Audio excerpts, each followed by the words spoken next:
zerbitzu enpresa bat gea, azken finean, eta bi zutabe nagusiren gainean lan egiten dugu, komunikazioa eta teknologia. Gure balioen artean, beste zenbait balioen artean, euskara dago eta euskarak presentzia nabarmena dauka. 2008an sortu zen 3 enpresen arteko elkargune gixara. Alde batetik argia, argiatik etorri zen komunikazio eta eduki lanketa guztia.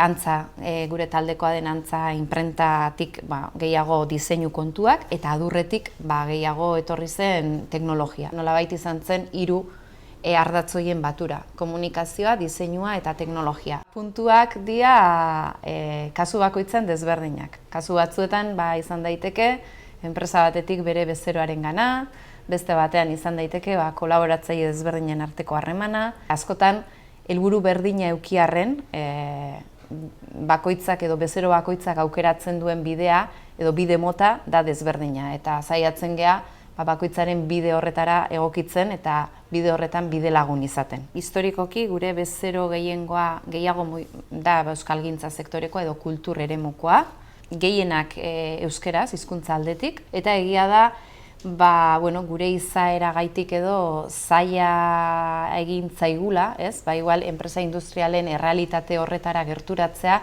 edo beraiek gertu dituzten premia horiek azebetetzeko nolabaiteko gertutasun hori lortzea. Langunen barruan gaude, languneko bazkidea gea, eta uste dugu oraindik bide asko dagoela egiteko enpresek ulertu dezaten hizkuntzen edo eleaniztasunaren kudeaketaren garrantzia. Azken finean negozioak egitea komunikatzea da, eta elkar ulermen on bat ez baldin badago, dena galtzen da. Nextclouden kasuan, ez da guk egindako zerbait, software libre bada, guk zerbitzua eskaintzen dugu, azkenean beharrezkoa delako software hori erakunde baten errealitatera egokitzea, parametrizatzea, eta hor gure ustez balioa dauka ere, azken finean aukeratzen baldin badugu tresna hori da software librea delako, ahalbidetzen duelako hizkuntza desberdinen kudeaketa, euskeraz badagoelako, tresna bat edozein erakundentzat baliagarri dena, bulego virtual bat martxan jartzeko baliagarri den software bada, dokumentuak elkarbanatzeko, modu kolaboratiboan lan egiteko ahalbidetzen duena, egutegia konpartitzeko, eta beste hainbat funtzionalitate dituna. Eremu sozioekonomikoan balio duena dielako emaitzak, gauza tangibleak, eta nik uste dut hizkuntzak igual ez dela tangiblea hain zuzen, baina elementu behikular badela eta emaitza horiek edo etekin horiek lortzeko modu hobean balio erantzia ematen duen elementu badela. Eta askotan hori ulertzea edo transmititzea da zaila, baino da oso garrantzitsua, da intangiblea deitzen den horren parte oso importante bat. 2012an hasi ginen, eta hasieratik geneukan helburua zan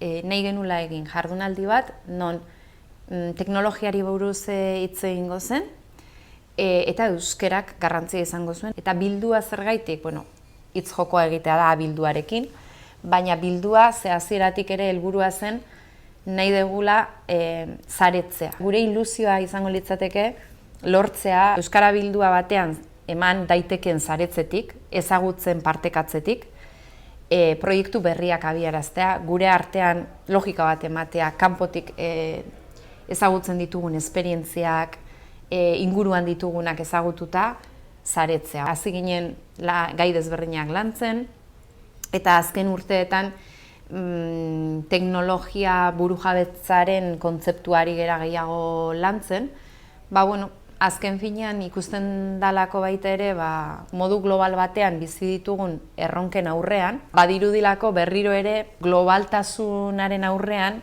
berriro ere gatozela tokikora gure baliabide propioekin soluzioak ere euki ahal izatera utopia existitzen da, izan da aurtengo euskara bilduaren gaia, eta guk uste dugu utopiak balio duela bidea egiteko.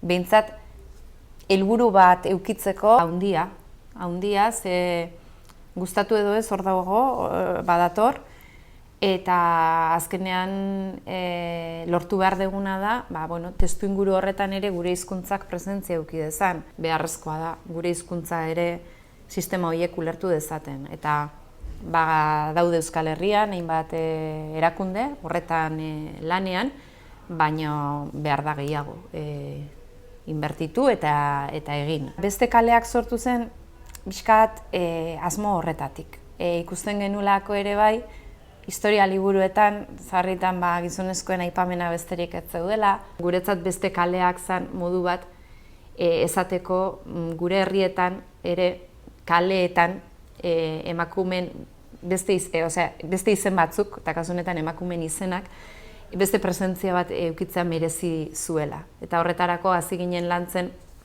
erantzen proiektua webgune bat, Euskal Herriko emakume esanguratsuen edo fitxak edo bildu nahi zituna.